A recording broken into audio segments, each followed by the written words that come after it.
ਚਾਹਾਂਗਾ ਸਾਡੇ ਦੇਸ਼ ਦੇ ਗ੍ਰਹਿ ਮੰਤਰੀ ਅਮਿਤ ਸ਼ਾਹ ਜੀ ਨੂੰ ਕਿ ਉਹ ਆ ਕੇ ਬਾਦਲ ਸਾਹਿਬ ਨੂੰ ਸ਼ਰਧਾ ਦੇ ਫੁੱਲ ਭੇਟ ਕਰਨ, ਕਿਉਂਕਿ ਉਹਨਾਂ ਨੇ ਜਾਣਾ ਹੈ।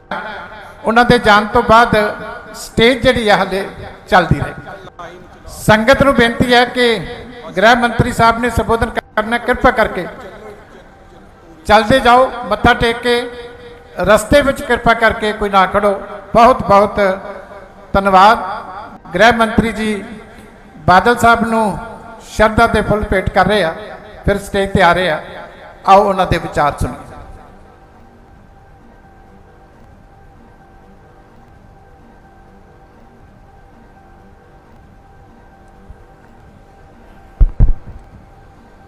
वाहेगुरु जी का खालसा, वाहेगुरु जी की फतेह।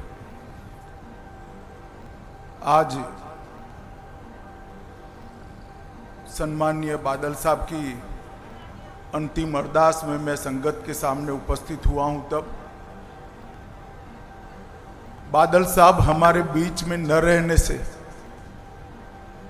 केवल पंजाब नहीं, समग्र देश की राजनीति और सामाजिक नेतृत्व के क्षेत्र को कभी भी जिसकी पूर्ति न हो ऐसी क्षति हुई। ये गड्ढा जो बादल साहब के जाने से शून्यता जो पैदा हुई है, मैं देख रहा हूं लंबे अरसे तक इसको भर पाना सबके लिए बड़ी मुश्किल हो।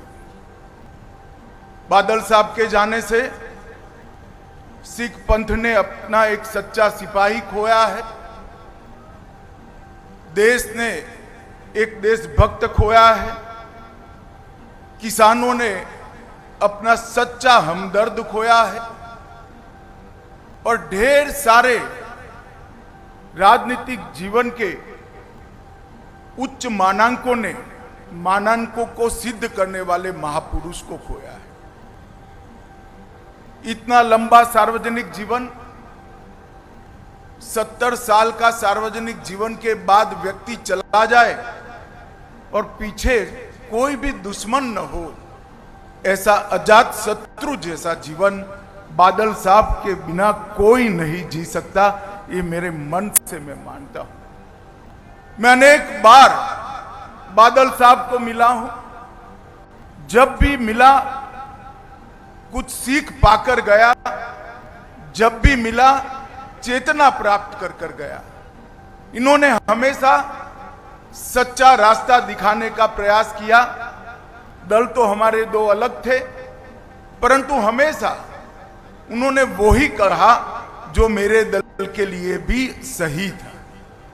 इतनी पारदर्शिता के साथ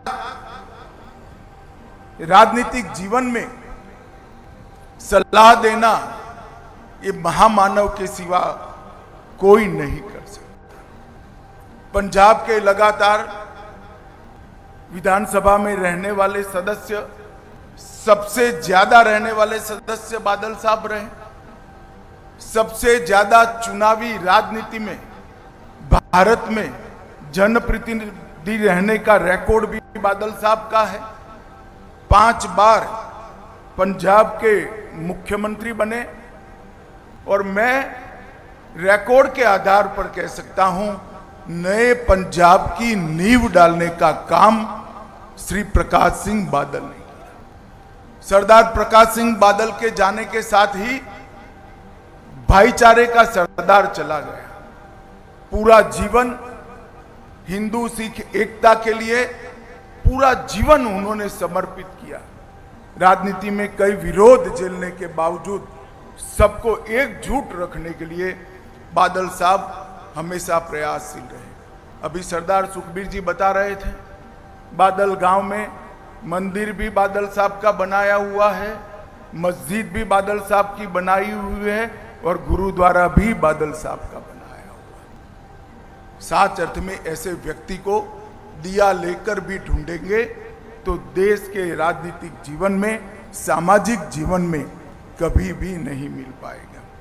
1970 से लेकर आज तक जब भी देश के लिए खड़ा होने का मौका आया, बादल साहब ने कभी पीठ नहीं दिखाई। सार्वजनिक जीवन में सबसे लंबा समय जेल के अंदर रहकर सिद्धांतों के लिए, पंथ के लिए संघर्ष करने वाला कोई व्यक्ति था तो सरदार प्रकाश सिंह बादल थे। इमरजेंसी की बात हो, मैं तो बहुत छोटा बच्चा था मगर मेरे पार्टी के बड़ों से मैंने सुना, प्रकाश सिंह बादल अकाली दल में चट्टान की तरह इमरजेंसी के खिलाफ खड़े रहे, लोकतंत्र की रक्षा के लिए। कारगिल युद्ध हो, कोई भी लड़ाई हो या आतंकवाद की परछाई हो, हर जगह पे बादल साहब ने आसमान जितने ऊंचे व्यक्तित्व को ढाल की तरह देश के हितों के साथ खड़ा पाया। बादल साहब का जाना समूचे देश के लिए बहुत बड़ी क्षति है। सिर्फ सरदार सुखबीर और बीबी हरसिमरत जी के लिए नहीं, पूरे देश के लिए क्षति है और मेरे जैसे सार्वजनिक जीवन के कई कार्यकर्ताओं के लिए भी ये अपूर्णीय क्षति है। आज दसम गुरु के चरणों में मैं यही प्रार्थना करना चाहता हूं कि बादल साहब के जीवन से हम सब प्रेरणा लें और उन्होंने जिस रास्ते पे चलने की सीख दी थी उस रास्ते पर चलने की वाहेगुरु हम सबको शक्ति दे। भाई सुखबीर बादल और बीबी हरसिमरत बहन को मैं इस अपूर्णीय स्थिति के लिए मनपूर्वक दुख व्यक्त करता हूं और बादल साहब के सारे अनुयायियों के लिए भी मेरे मन में जो भाव है इसको व्यक्त करने के लिए मैं आया हूं।